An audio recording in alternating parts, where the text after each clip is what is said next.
कांग्रेस के राजस्थान प्रभारी सुखजिंदर सिंह रंधावा के मोदी को खत्म करने के बयान पर भाजपा ने हमला बोला है। विधानसभा में हंगामे के बाद बीजेपी विधायकों ने सदन से वॉकआउट किया। भाजपा विधायकों ने सुखजिंदर सिंह रंधावा मुर्दाबाद के नारे भी लगाए। बीजेपी विधायकों ने रंधावा को आतंकवादी तक कहा। उन्होंने कहा, यह कांग्रेस की बौखलाहट है। पीएम मोदी के साथ 140 करोड़ हिंदुस्तानियों की दुआएं हैं। कांग्रेस के राजस्थान के प्रभारी रंधावा जी ने जिस प्रकार से मोदी को समाप्त करने की बात कही है, वह समाप्त करने की बात तो कोई आतंकी ही कह सकता है। सामान्यतः समझदार व्यक्ति कभी भी इस प्रकार के ख़त्म करने की बात नहीं कह सकता। ये अपमानजनक है, शर्मनाक है। देश का ऐसा प्रधानमंत्री जो 130 करोड़ की जनता के समर्थन से पिछले 2 चुनाव में जनता के बहुमत से जीता हुआ हो, उसको ख़त्म करने की बात कहना ये तो निश्चित रूप से निंदनीय है। मैं समझता हूँ कि लोकतंत्र में इस तरह की बात अशोभनीय है। ये भारत में लोकतंत्र है, लेकिन मुझे लगता है कि कांग्रेस का भी लोकतंत्र में किसी प्रकार का कोई विश्वास नहीं रहा।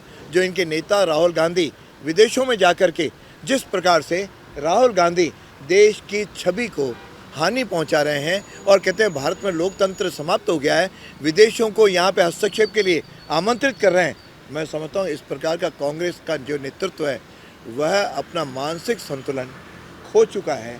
यह उनकी ओछी मानसिकता को दर्शाता है।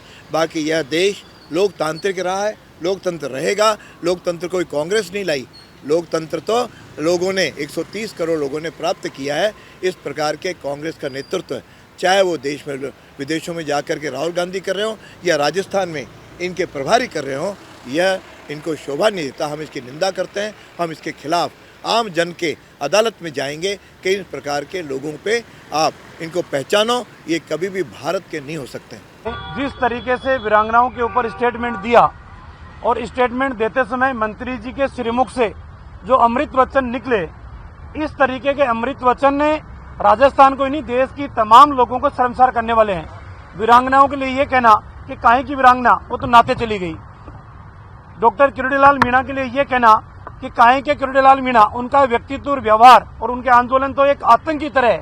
तो एक जनप्रतिनिधि को, सांसद को आतंकी संज्ञा देना, भारतीय जनता पार्टी नहीं, आम जन के अंदर इस बात को लेकर गुस्सा है और भारतीय जनता पार्टी अपना पुरजोर शब्दों में ये विरोध दर्ज कराने का काम करेगी। दूसरी बात मैं कहना चाहूंगा कि राजस्थान के अंदर रंधावा जो कांग्रेस के प्रभारी है, पता नहीं राजस्थान की गर्मी उनको सहन नहीं हो रही या कोई भांग के नशे के अंदर स्टेटमेंट देते हैं, बोलते हैं कि अंबानी को और अडानी को मारने से काम नहीं चलेगा, मोदी को मारना पड़ेगा। जब तक करोड़ों देशवासियों की दुआएं मोदी जी के साथ है, तुम्हारे इन शब्दों से मोदी जी की सेहत के ऊपर कोई फर्क पड़ने वाला नहीं है। लेकिन कांग्रेस के नेता कम से कम अपना आचरण सुधारे। इस तरीके की लोकतंत्र के अंदर भाषा का उपयोग करना कि अडानी और अंबानी से मारने से बेहतर होगा मोदी को मारो, तो मोदी कभी मरने वाला नहीं है। और आपकी इस सोच का भारतीय जनता पार्टी के तमाम नेता और कार्यकर्ता कठोर शब्दों के अंदर निंदा भी करते हैं और आवश्यकता आने के ऊपर सड़क पे भी उतरने का काम करेंगे। बिल्कुल हताश हो चुकी है, निराशा के गर्त में जा चुकी है। जिस प्रकार से इनके प्रदेश प्रभारी का जो कल बयान था, वो मैं समझता हूँ कि नीचता की पराकाष्ठा है। क्योंकि इन्होंने जिस प्रकार का बयान दिया कि मोदी जी को खत्म करेंगे, ये कोई राजनीतिक व्यक्ति बोल सकता है? एक सड़क मोहल्ले, गली मोहल्ले में चलने वाले लोगों की जिस प्रकार की भाषा है, उस प्रकार की भाषा कांग्रेस पार्टी के प्रदेश के प्रभारी उपयोग में करते हो। मैं समझता हूँ कि शायद इससे ज़्यादा राजनीतिक गिरावट हिंदुस्तान के इतिहास में कभी नहीं आई। जब देश के प्रधानमंत्री को मारने की बात की जा रही हो, मैं पूछना चाहता हूँ रंधावा जी से कि आप किस हैसियत से ये बातें कर रहे हो? क्या कांग्रेस पार्टी का ये चाल और चरित्र है?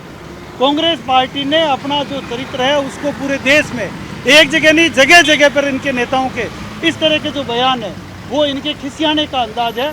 कांग्रेस पार्टी पूर्ण रूप से खत्म होने के कगार पर है। बिल्कुल मुझे लगता है कि नीचता की गिरावट की पराकाष्ठा है।